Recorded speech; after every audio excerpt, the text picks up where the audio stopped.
At mga barangay chairman ng District 4, nandito raw, wala? Yun, no? Parang kilala ko yun. Dating gwapo yun, eh. Anyway, to my fellow servant, good morning.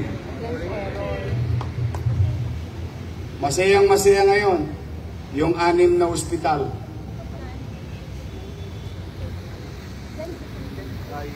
Dahil nung Sabado, nirelease ko po worth 80 million of their share sa professional fee na nakuha nila sa PhilHealth.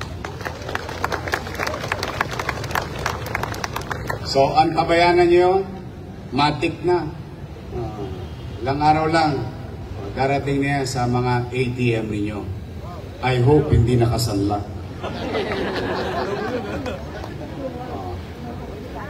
Then, I'm just waiting for the Manila Health Department employees naman.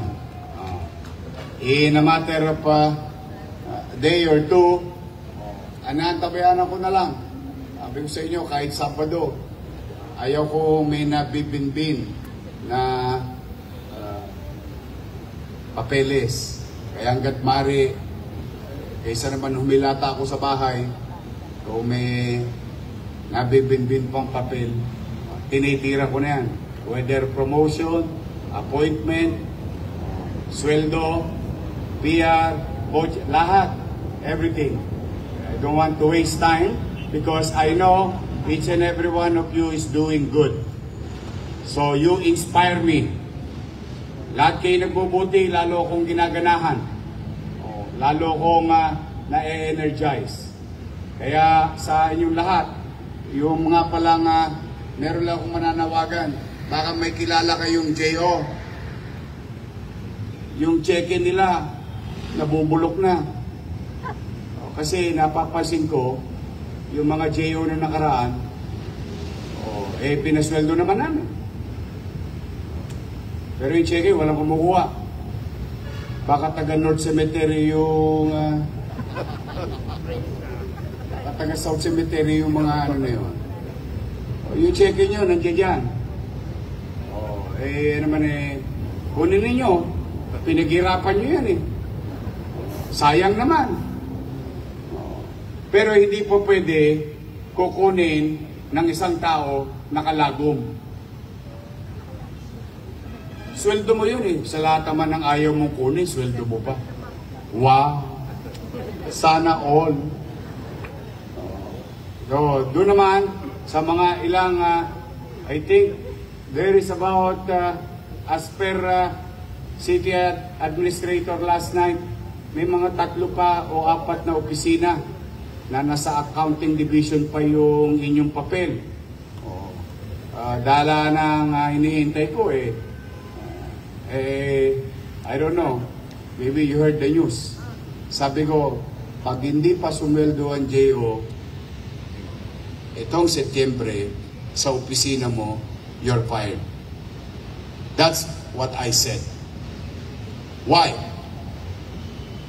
Kung ikaw ay department head, bureau head, if you cannot care and show extra attention or some details of your function, basic function, to take care of your people, then there is no place for you to serve the people. Lapit-lapit nung nasa iyo, hindi mo maasikaso, hindi mo mabigyan ng panahon. Paano mo bibigyan ng panahon ang mamamayan? So there is no reason for those departments and bureaus to have it delayed. Dahil pag lumanding sa akin ng papel ninyo, sumpain man ang langit, nakita ninyo, in the speed of light, kahit gabi na, pinipirma ko. Dahil yung isang araw lang na ma-delay sa isang maliit na empleyado sa kanyang sweldo, ang takbuhan na nun kay Bombay. Babali na yun dito, babali na yun doon. Magkakanda, bali-bali ang buto nun, kakabali sa taas ng interes. Kaya sabi ko sa mga department head, pagmalasakitan ninyo ang inyong nasasakupang empleyado. Because, tingnan ninyo, malamang marami naman sa inyo siguro dito, narinig nyo to sa nanay ninyo. Sinabi ng nanay ko huwag ka naggagaling-galingan sa kapitbahay kung sarili mong bahay, hindi mo maayos. So there is no point or being good to others outside of your home. Kung tayo na may sa loob ng bahay natin, pariwara. Walang pagmamalasakitan or concern at the very least. So that's why those individuals, huwag kayong mag-alala, pagka hindi pa kayo sweldo. Pero may sweldo ng iba, ulitin ko yung check-in yun, nandyan na. Kaya lang walang kumukuha, daan-daang check-in na nandoon. No? Hinahanap ko pa yung address boundary ng Quezon City at saka boundary ng Makati. Nahanap at tatanungin ko nga kay Director Dandan. Para makawawa naman. But those who are real, work so hard. You deserve your salary. You deserve the payment. At pumanatag kayo. Hanggat hindi natatapos yan. Although, ako, based on practice, pagka-renewal kasi, usually isang buwan at kalahati ang delay. Pero 2 months may gitna, may problema na yung department head nyo. Kasi pag hindi lumanding sa akin, hindi pa tapos. Tama, mali. Because I'm the last person to sign. And there is no point. There is no point not to sign because it is service rendered. Tanungin nyo si Jas, yung ating treasurer. Si Jas Taligon. Tanungin nyo siya. Nakasama ko yan. She knows very well. Bago tayo gagastos o totosgas ng pera, you make sure na may pampasweldo. Magbibigay tayo ng gamot, pero yung sweldo ng utaw, hindi natin binibigay. Ano yun? Plastic? Fake yun. So, even to this day, Attorney Paul was given directive. The same policy. Sweldo muna bago ang gasta.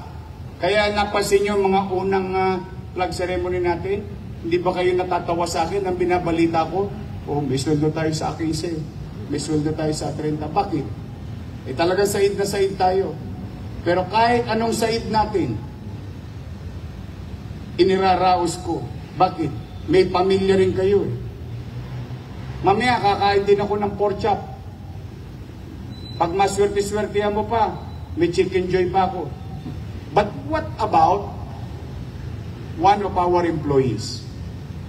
Hand to mouth. A delay of 2 or 3 days. More so with 3 months. What they will do?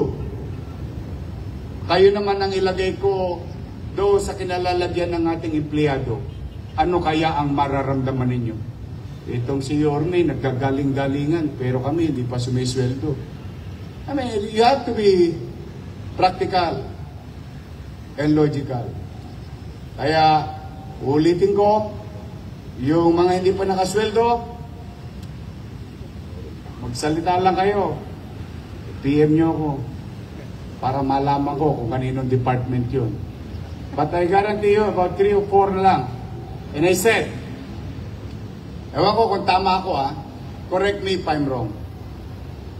Ang isang naging dahilan nila, halimbawa 40, yung dalawa hindi kompleto, isinama sa lahat ng payroll. Sino na damay? 38. Tama, mali? Bakit mo pagbabayarin yung 38 sa kakulangan ng dalawa? Kaya hindi pinag-iwalay, nakatamaran nino ng department head. Kaya ganon ang aking pananaw doon. Pwede mo naman hiwalay yun. At yung 38 yung makasweldo na. Tama, mali? I mean, you don't have to be a rocket scientist. So rest assured, to my fellow servant, Today is Monday, another week of public service. What is due to you will be given to you.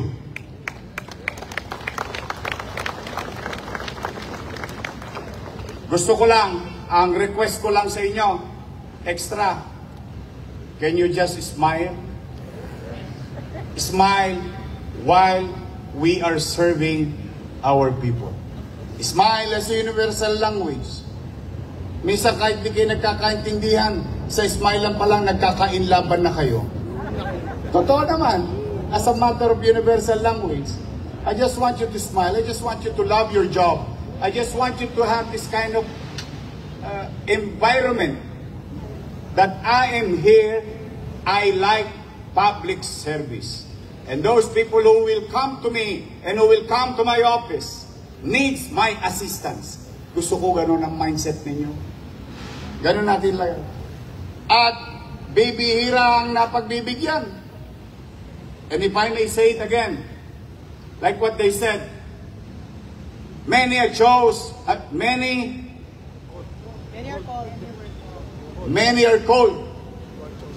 but few are chosen. And you are the lucky one. Chosen and given a chance to be of service to others. Pinakamasarap na sa trabaho sa lahat siguro, yung nakakatulong ka na, may sweldo ka pa. Hindi ba masarap na pakiramdam yon? And you can be part of the change. This is like entire machine. Meron maaaring tingin nyo sa sarili nyo yung tornilyo, baterya, tanso, bakal. But we are one machine.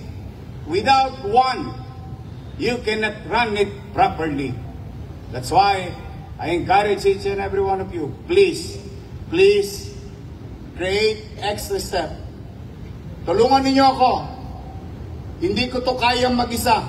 2 milyong umaasa. 3 milyon sa araw na mga taga-lungsod at dumadako sa Maynila. Simple lang ang pangarap ko. Maaliwalas, panatag na pamumuhay sa bawat pamilyang Manileño sa ating lungsod. And in exchange, kayo mag-alala, magsisikap ako maigi. Magsisinop ako. We will make and run the city government efficiently. Kaya sana magsama-sama tayo towards public service. We are here to do service. Ulitin ko ha. Serbisyo sa utaw. Hindi kay Yorme, kundi sa taong bayan. Ngayon naman, kung kayo'y nangangamba na tumutukod tayo sa gastos, huwag kayong mag-alala. Marami pang FFCC, CII.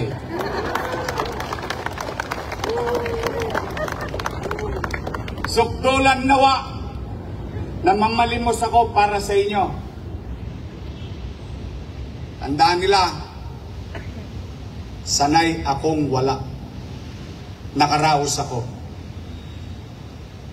Iraraos natin ang mamamayan sa lungsod ng Maynila.